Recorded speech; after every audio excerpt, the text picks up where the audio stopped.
Hola, ¿qué tal? Yo soy Sebastián Ladiaki y el día de hoy les voy a hablar de qué es lo que sucede con la ciencia ficción y los grandes críticos literarios que difícilmente se prestan a que estas obras merezcan un premio,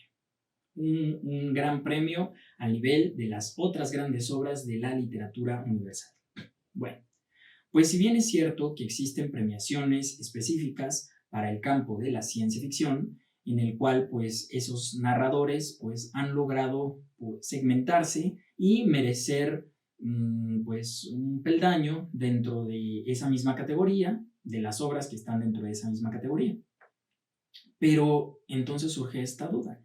¿Acaso está siendo discriminada del resto de la literatura que no puede merecer, por ejemplo, un autor exclusivo de ciencia ficción, el premio Nobel, por ejemplo, de literatura, o esos grandes premios que se han entregado a lo largo de la historia? Bueno, pues sí existe, a ciencia cierta, una cierta discriminación de estas obras, pero no nada más sucede en la literatura, también ocurre en el mundo del cine. En el mundo del cine ya ha sido muy polemizado y discutido este tema respecto a por qué estas obras cinematográficas de ciencia ficción no han merecido estar en un lugar preponderante dentro de la gran academia del cine. Y pues la respuesta sería casi la misma. ¿Qué es lo que pasa con estas obras respecto a la literatura? Bueno, pues estas obras lo que pretenden es crear un universo, un mundo paralelo en el cual las reglas se pueden romper, desdibujar totalmente, la realidad se vuelve algo subjetivo, totalmente abstracto, totalmente imaginado y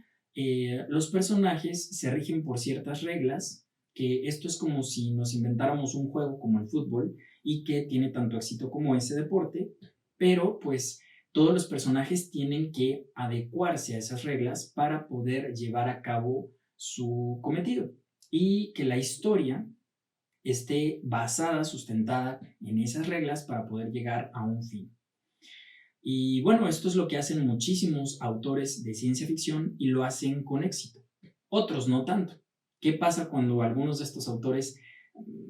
se equivocan? Es cuando de pronto sus propias reglas se convierten en sus enemigos y al momento de que el narrador está diciendo que el personaje debería de hacer tal cosa y se contrapone otra regla previa que ya había establecido el mismo narrador, pues entonces la obra completa se resquebraja y se viene a pedazos. Y esto le pasa a muchos. Pero esa no es la razón por la que realmente está fuera de lugar en el mundo de la crítica literaria formal. La razón es porque, pues, para que un crítico pueda evaluar estas obras, primero tiene que internarse efectivamente en ese mundo de reglas y sistemas que establece, en el multiverso, en la época que está estableciendo fantástica, de estos personajes que se desarrollan y que viven con cierta tecnología, con ciertas tendencias, ciertas creencias diferentes de las que existen en este plano de nuestra realidad. Y allí se vuelve difícil poder establecer bajo criterios estandarizados que estas obras de verdad merezcan un premio. Entonces se vuelve difícil identificar o separar la historia de estas obras donde lo principal pues realmente es toda esa creación de un mundo que hace el narrador y no tanto ya a veces la historia. Las historias a veces son muy planas o muy absurdas o muy simples y básicamente lo que hace que las obras se sostengan pues es todo ese universo fantástico que se creó a partir de esos personajes, esas máquinas o esas maravillas de la ciencia que podrían ser o que podrían no ser.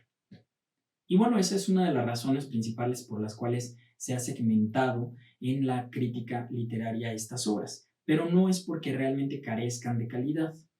Aunque yo sí he escuchado a algunos críticos que se burlan de estas obras de manera, pues, excesiva. Y se burlan como, digamos, de Frankenstein, que es una de las grandes obras de la ciencia ficción, y pues se considera que es una obra menor, ¿no? Yo creo que considerar a estas obras menores, pues se me hace también, pues, algo negativo porque creo que ya estamos viviendo tiempos de transformación donde podría ser posible abrir el espacio mental, principalmente de estos críticos, para que se establecieran nuevas reglas, parámetros, para poderle dar un lugar merecido a este tipo de obras. Sin embargo, sí podemos hablar de que, por ejemplo, ha habido ya premios Nobel de literatura que pues nos restringan sus obras de ciencia ficción de repente, sorpresivamente, y que han estado ahí como que haciéndole guiños, parpadeos, coqueteos a la ciencia ficción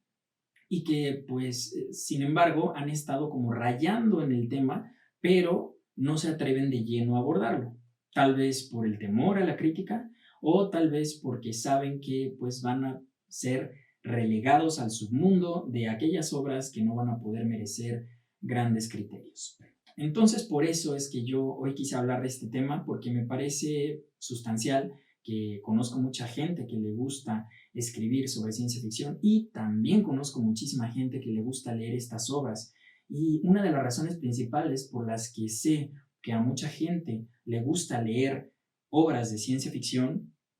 es porque me dicen que están tan hartos, fastidiados, hastiados de este mundo en el que vivimos inmersos todos, que por lo menos en ese universo que les ofrece el narrador de la ciencia ficción, que se atreve a crearles todo un universo paralelo, pueden sentir tranquilidad, relajación, pueden sentirse cómodos, plenos, felices. Yo siento que eso merece más que un premio, el hecho de que estos narradores han logrado crear esos universos que ayuden a estas personas a sentir que sus vidas son un poco mejores. Aunque claro, hay que aclarar que la literatura no tiene como fin el ayudar a las personas a sentirse mejor, porque entonces ya estaríamos entrando en otros terrenos. Pero lo cierto es que tampoco se puede demeritar el efecto positivo que han tenido muchas, no todas, muchas de estas obras en muchísimas millones de personas. Hasta una próxima entrega.